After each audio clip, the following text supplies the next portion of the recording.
안녕하세요. 루트 모바일 센터 피부과 전문의 김재민 원장입니다. 오늘은 저희 유튜브에 감사하게도 댓글 중에 질문을 남겨주시는 분들이 있습니다. 이런 질문들 중에서 많은 분들이 보시면 좋아할 만한 내용을 가지고 답변해보는 시간을 가져보도록 하겠습니다. 모발이 식후의 모낭염은 이제 굉장히 생길 수 있는 하나의 어떤 부작용 같은 컴플리케이션? 뭐 그런 거라고 생각해보면 될 것 같은데요.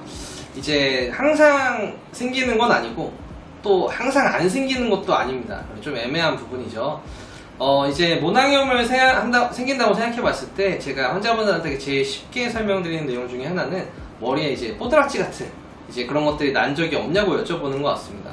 저희가 이제 지루 피부염이라고 하는 이제 만성적인 피부염이 있는데 이런 것들이 이제 피곤하거나 그럴 경우에는 머리에 이제 이렇게 여드름 같이 모낭염이나 뽀드락지라고 하는 그런 것들이 생기게 되는데요. 이런 것들이 특히나 이 심은 부위에 생기는 것들을 저희가 모발이 식후에 생기는 모낭염 케이스라고 보시면 되겠습니다. 일단 이 모낭염은 안 생기는 게 제일 좋습니다. 생기게 된다고 하면은 아무래도 염증이 발생하는 거기 때문에 세균 감염이라든지 아니면 이제 모발 심은 것 자체에 문제가 돼서 남아있는 것들이 빠져나오지 못해서 이런 것들 때문에 모낭염이 생긴다고 보시면 되는데요. 사실 이런 것들이 뭐 잘 빠져나가고 모발이 잘 빠져나왔으면은 거의 안 생기는 경우가 맞습니다. 하지만 아쉽게도 이런 경우는 흔치는 않은데요. 이제 이런 게 생기는 이유는 여러 가지 이유가 있기 때문입니다. 모낭염 같은 경우는 생착이 중요한 14일, 저희는 최소 한 달 정도 조심하라고 하는데 저는 14일 정도까지만 보통 말씀을 드리는데요. 14일 정도까지는 안 생기는 것이 무조건 좋습니다. 이 당시에 생기게 된다고 하면은 병원에서의 어떤 처치가 필요합니다. 만약에 이런 시기에 병원에 오시게 되면은 저희가 주사치료나 짜는치료 같은 처치를 좀 더 적극적으로 시행을 하고 있습니다. 보통 수술하신 후에는 항생제나 스테로이드 같은 소염제 같은 것들을 복용을 할 텐데요. 이런 약을 먹을 경우에는 보통 크게 문제가 생기는 경우가 잘 없습니다. 하지만 뭐 수술 과정이라든지 수술한 후에 위생적인 관리라든지 아니면 뭐 몸의 컨디션이나 이런 상태에 따라서 모낭염이 생기는 경우가 왕왕 있습니다.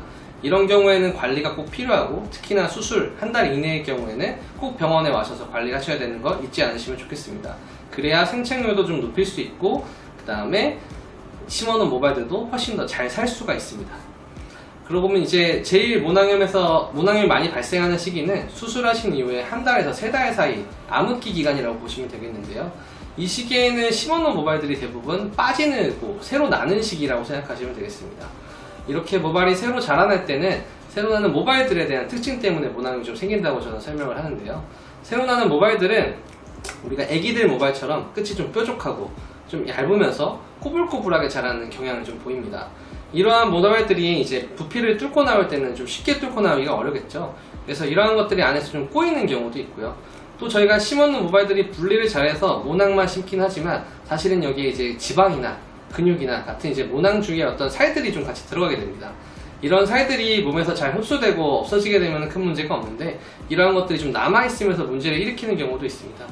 따라서 이러한 시기에는 모낭염이 꽤 생길 수가 있고요. 이러한 시기에는 약물, 바르는 약이나 먹는 약을 쓰면서 관리를 해주시면 제일 좋습니다. 따라서 이 시기에는 저희 병원에서는 바르는 약이랑 먹는 약을 처방해드리면서 상비약으로 갖고 있으라고 말씀을 드리고 이제 약을 쓰라고 하고요. 이때는 좀 짜보는 것도 효과적일 수 있는데 이제 여드름도 짜면은 흉터가 생길 수 있듯이 여기도 잘못 짜게 되면 흉터가 생길 수 있고 이 때문에 모낭에 좀 손상이 생기는 경우가 있습니다.